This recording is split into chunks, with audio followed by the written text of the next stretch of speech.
Могат ли конфликтите да бъдат възможности за свързване и за развитие? Здравейте! Казвам се Петя Лозанова и работя в областта на родителството и общуването. Целта ми е да науча себе си, да общувам с уважение и граници и да предавам нещата, които съм научила до момента, нататък. Конфликтите. Аз самата съм се страхувала от тях през по-голямата част от живота си. Опитвала съм се да ги избягвам и доста често са ме ужасявали, което в момента няма да влизам в подробности как се отразявало на мен и на взаимоотношенията ми с другите хора. Но искам да споделя с вас една метафора, която ми хрумна днес и много добре описва за мен идеята, която ще ви представя първо през метафората, след това ще кажа и какво стои зад нея като вдъхновение. Представете си двама възрастни, може да са партньори, приятели, колеги, двама възрастни и една маса за хранене между тях двамата и каквито продукти се сетите от шкафа извадени, от хладилника, просто всичко, което може да ви дойде на ум в момента, го виждаме наредено на тази маса пред тези двама човека. Първият човек вдига едно парче хляб, един комат хляб и казва на другия: виж, хлябът е му хлясал. Човека отсреща вдига кутията с портокаловия сок и казва: виж, сока все още е в срок. Мирише хубаво и дори е вкусен, искаш ли да го опиташ? Първият човек вдига една кутия с ягоди и казва: тези ягоди стоят в хладилника 2 дни. Знаеш, че са нетрайни и ще се скапят всеки момент. Защо все още не сме ги изяли? Другият човек вдига от масата една кутия с паста и казва: а пък на тази паста срока е изтекал преди 1 месец, ама той е паста, какво пък толкова? Може да я сготвим, нищо и няма.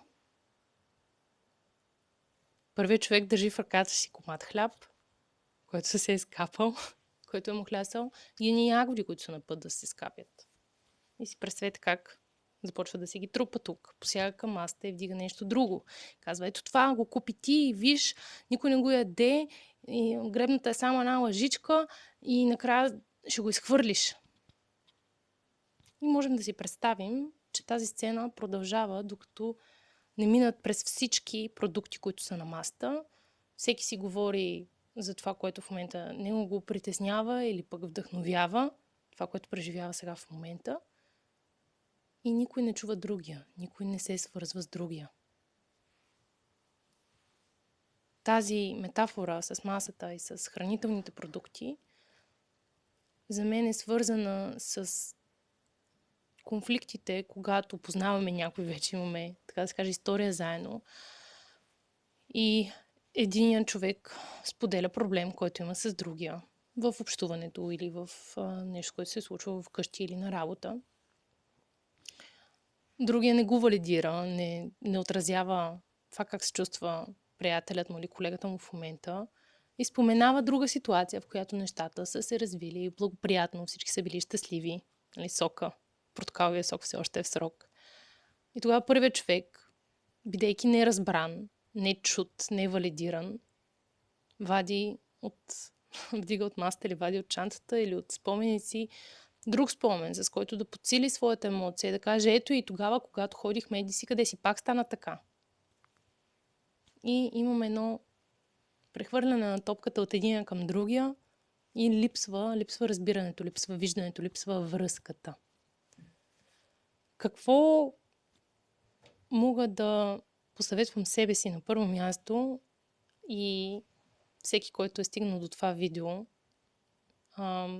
да направим следващ път, когато сме в подобна ситуация? Първият човек вдига охлясалия комат с хляб и казва: виж, хлябът е му хлясал. И вторият човек, ние го правим инстинктивно, импулсивно, вместо да вдигне от масата портокаловия сок или каквото е, да каже: о, виждам, този хляб е му хлясал. Това е всичко. Там започва връзката. Виждам те, виждам проблемът, който в момента ти споделяш и може да не разбирам защо се чувстваш така. Защото ценностите ни са различни и това, че за единия, да речем, е проблем да се изхвърли парче хляб, за другия може да не е. Ние сме различни хора. Тук не става въпрос за това да кажа ти се чувстваш грешно или ти се чувстваш правилно, или ти реагираш грешно или реагираш правилно, а да се свържем, да валидираме. Виждам, хляба се е развалил и това те притеснява по някакъв начин. През предположение, защото понякога е доста очевидно какво се случва с другия, понякога. Не. Предполагам, че си тъжен. Това дава пространство, когато предположим емоцията, на човека отсреща, всъщност да се свържи той със себе си да каже не е това, разочарован съм или ядосан съм или каквото е в момента. И когато разрешим въпроса с комата хляб, да, той ще трябва да се изхвърли в случая, но търсим заедно решение как да процедираме за напред, така че да не се стига до тук, че да изхвърляме хляб, ако това е много важно за първия човек. Тогава вдигаме портокаловия сок и се фокусираме върху него. И когато приключим с него и го сложим в хладилника, където му е мястото, тогава вземаме ягодите и решаваме какво да направим с тях. И така нататък, и така нататък, и така нататък. Защото когато се фокусираме върху едно нещо, двама или повече, зависи, може да е някакъв конфликт в група.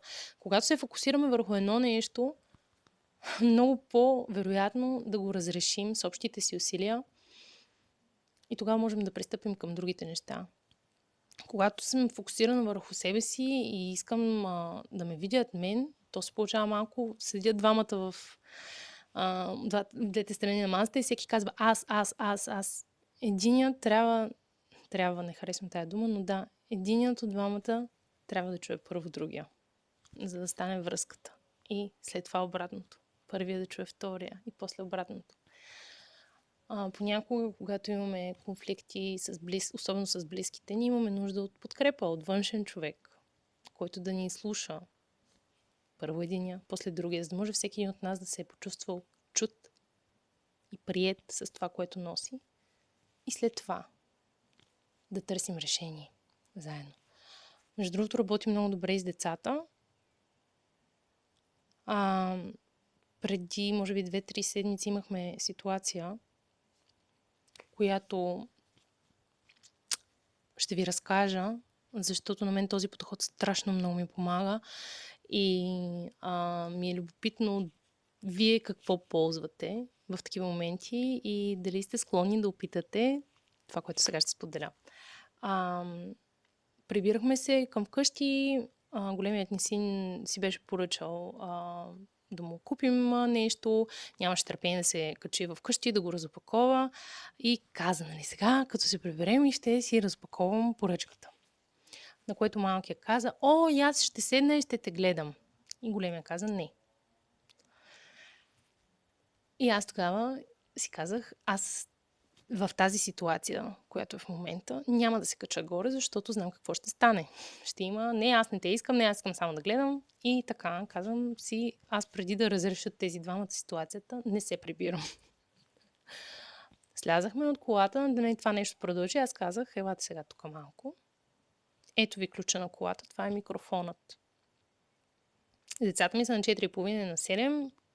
Нямаше шахти наоколо, така че не се притеснявах, че нещо ще се случи с ключа. Може да се ползва всякакъв предмет. Включително вкъщи някъде има един такъв бебешки микрофон. Който държи ключа, той говори.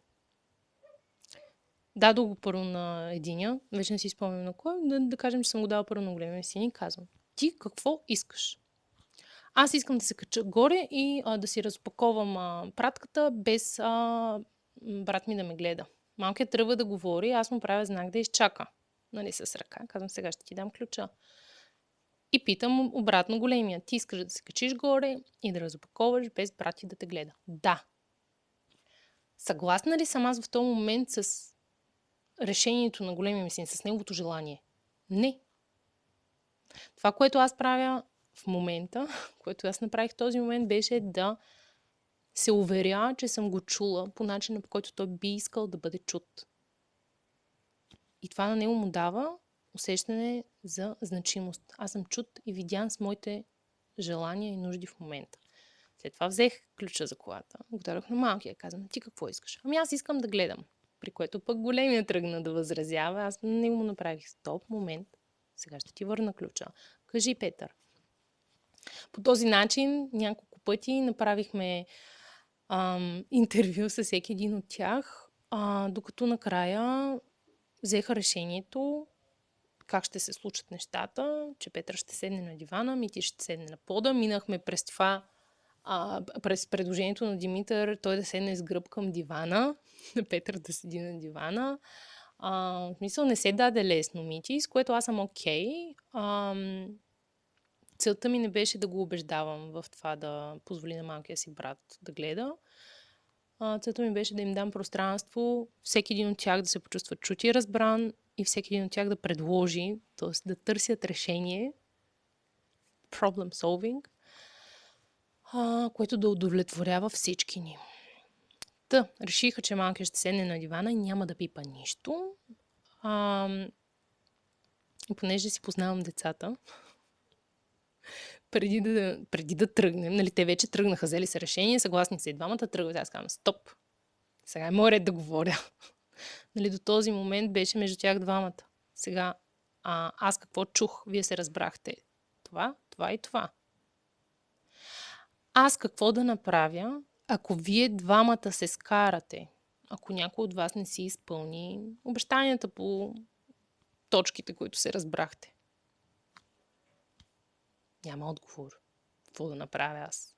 Казвам, аз имам няколко предложения, сега ще ги споделя с вас и да вземем заедно решение. Тоест ситуацията вече се приключихме с парчето хляб и аз бях готова да им покажа, че има едно сирене, което е тръгнало също евентуално да се разваля. Че има нещо за мен, което аз виждам като родител, нали, вас мога да го споделя, като поглед в бъдещето, познавайки децата си, познавайки предишни такива ситуации, имайки опит, че е възможно един от двамата да не си изпълни обещанието и че горе-долу имам представа какъв ефект ще има това, най-вече върху моя слух.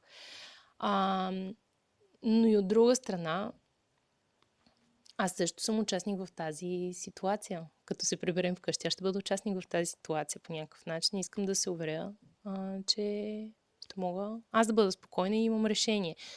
И аз казах, аз не желая да ви наказвам, да ви се карам или да правя каквото и да е друго. За мен едно от решенията е да речем да изляза от стаята, пък вие се разбирайте както искате. Друго решение е да прибера твоята пратка, за да няма ябълка на раздора, за да няма за какво да се карате. И така, взеха решение, между другото мина доста добре, имаше така напрежение от време на време. Когато сме се разбрали предварително, в огромен процент от случаите нещата стават по... Дори да не е по изключително приятен начин, по начин, с който след това всички се чувстваме добре и реално всеки си е заявил границата предварително. Така. Когато имате конфликт, моят съвет днес, опитайте се. Особено с близки е много трудно, защото ние имаме тази история на взаимоотношенията. Носиме си стари рани, обиди. Имаме конфликти, които стоят неразрешени понякога с години. Има ситуации, в които другият човек дори не знае, че ние сме наранени. И когато споделим отсреща, има така изненада, шок. Ама теб наистина ли това те е засегнало? Аз дори не си го спомням. Аз го казах на шега. Има такива моменти, така че особено когато общувате с близки, дръжте фокуса върху връзката. Сега в момента какъв е казуса. Нека да се фокусираме заедно. Да опитаме да си споделим болката, мъката, кой каквото носи в момента. Да бъде ясно за всички. Защото когато сме свързани, когато сме заедно, когато гледаме в една посока, посока разрешаване на ситуацията, нещата са доста по-възможни. След това, когато имаме капацитет, да обърнем внимание на нещо, което стои отпреди това. Така едно по едно, лека по лека се учим как да общуваме по-ефективно с уважение и граници, заедно, и да виждаме конфликтите като възможности за свързване и за растеж и за още повече сближаване, отколкото като нещо, от което да ни е страх и да избягваме. Това е за днес от мен. Каня ви в Viber общността Общуване с уважение и граници. Ще оставя линк към описанието на видеото. Там споделям повече информация за предстоящи събития, които организирам. Към днешна дата, всеки четвъртък от 1 часа се срещаме в Zoom и си говорим в момента поне точно за такива умения и качества, които бихме искали, поне аз за себе си бих искала, и хората, с които имам контакт, биха искали да изграждат и да развиват в себе си, за да имаме едно по-качествено общуване, едно по-дълбоко свързване с хората около нас.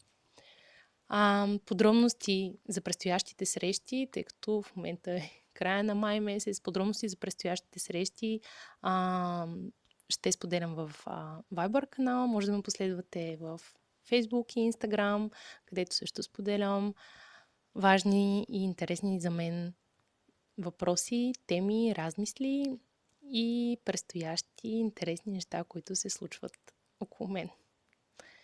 Пожелавам ви едно удовлетворяващо общуване и до нови срещи!